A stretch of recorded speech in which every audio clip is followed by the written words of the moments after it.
വിജ്ഞാന വിശുദ്ധിയുടെ പ്രവാചക സന്ദേശങ്ങൾ.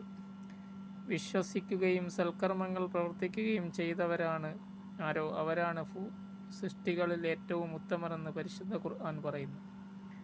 അത് ഏതെങ്കിലും രോഗിയെ സഹായിക്കുന്നതാവാം, ആരെങ്കിലും വീട് വയ്ക്കാൻ സഹായിക്കുന്നതാവാം, അനാഥ മക്കൾക്ക് കൊടുക്കുന്നതാവാം, യത്തീമായ പെൺകുട്ടിയുടെ വിവാഹത്തിന് കൊടുക്കുന്നതാവാം, അങ്ങനെ മനുഷ്യന് ഉപകരിക്കുന്ന ഏത് പ്രവർത്തനവുമാവാം.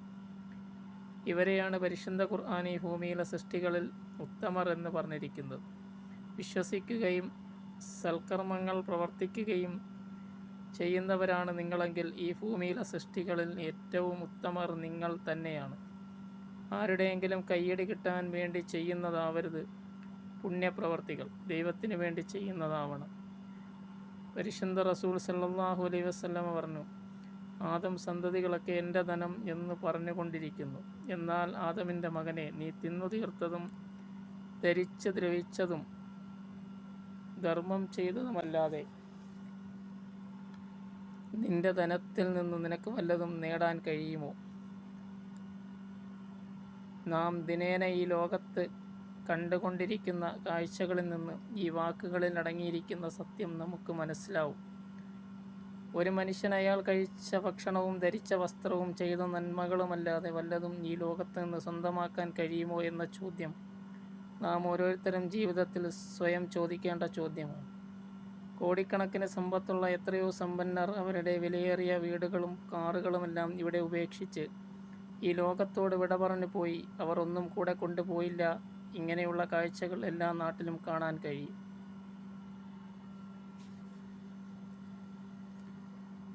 ഒരു മനുഷ്യൻ ചെയ്ത ദാനധർമ്മങ്ങൾ അയാളുടെ കൂടെ കാണും. പരിശുദ്ധ ഖുർആൻ പറഞ്ഞിട്ടുണ്ട്, അഗതികൾക്കും അനാഥ കുട്ടികൾക്കും തടവുകാർക്കും അവർ ഭക്ഷണം കൊടുക്കും. ഭക്ഷണം ഇഷ്ടപ്പെടുന്നതോടൊപ്പം തന്നെ അള്ളാഹുവിൻ്റെ പൊരുത്തത്തിന് വേണ്ടിയാണ് ഞങ്ങൾ നിങ്ങൾക്ക് ആഹാരം നൽകുന്നത്.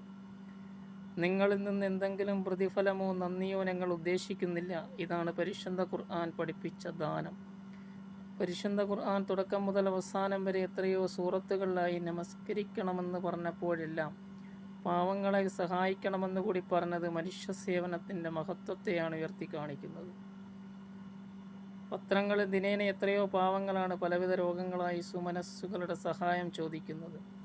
നിങ്ങളത് കണ്ടിട്ട് ഏറ്റവും കുറഞ്ഞത് 50 രൂപയെങ്കിലും കൊടുക്കാനുള്ളൊരു മനസ്സ് പോലും നിങ്ങൾക്കില്ലെങ്കിൽ നിങ്ങളുടെ മനസ്സിലെ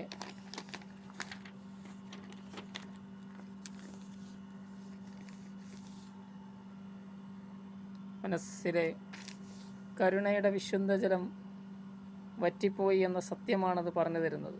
ഏറ്റവും കുറഞ്ഞത് 50 രൂപ കൊടുക്കാനുള്ളൊരു മനസ്സെങ്കിലും ഉണ്ടാക്കിയെടുക്കുക. സമ്പത്തുണ്ടെങ്കിൽ കൂടുതൽ കൊടുത്തോളൂ, ദൈവം തിരിച്ചു തരും. മാധ്യമങ്ങളെ സംബന്ധിച്ചിടത്തോളം പാവങ്ങളായ രോഗികൾ സഹായം ചോദിക്കുന്ന വാർത്തകൾ അകത്തെ പേജുകളിൽ കൊടുക്കാതെ ജനങ്ങളുടെ ശ്രദ്ധ ആകർഷിക്കുന്ന രീതിയിൽ ആദ്യത്തെ പേജിൽ കൊടുക്കാനുള്ള ഒരു വിശുദ്ധ മനസ്സ് കേരളത്തിലെ എല്ലാ മാധ്യമങ്ങൾക്കും ഉണ്ടാവേണ്ടതുണ്ട്.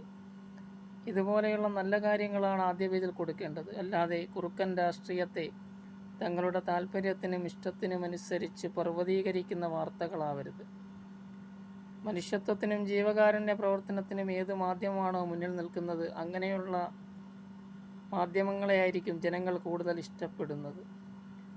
അങ്ങനെയുള്ള മാധ്യമങ്ങൾ വളർന്നു പന്തലിച്ച് നന്മയുടെ ആൽമരങ്ങളാകും എന്ന കാര്യത്തിൽ സംശയമില്ല. നിഷ്പക്ഷമായി ജീവകാരുണ്യ പ്രവർത്തനങ്ങൾക്കായി മുന്നിട്ടിറങ്ങുക തന്നെ വേണം.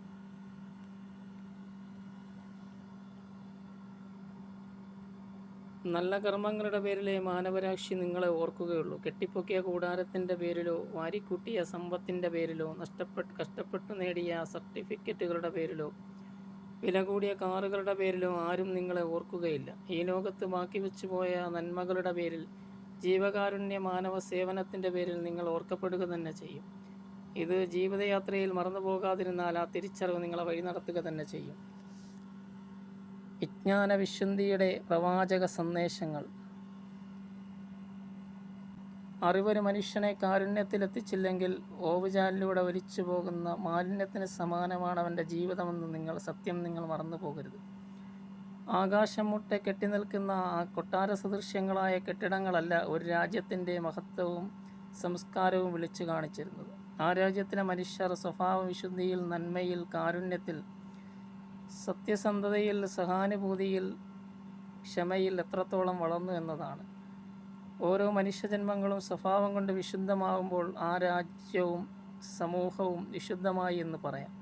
നല്ല കർമ്മങ്ങളുടെ പേരിലെ മാനവരാശി നിങ്ങളെ ഓർക്കുകയുള്ളൂ.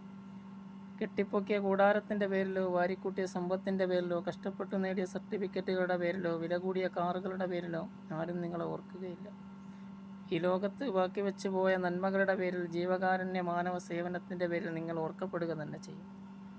ഇത് ജീവിതയാത്രയിൽ മറന്നു പോകാതിരുന്നാൽ ആ തിരിച്ചറിവ് നിങ്ങളെ വഴി നടത്തുക തന്നെ ചെയ്യും നല്ല ഭാവിയിലേക്ക്.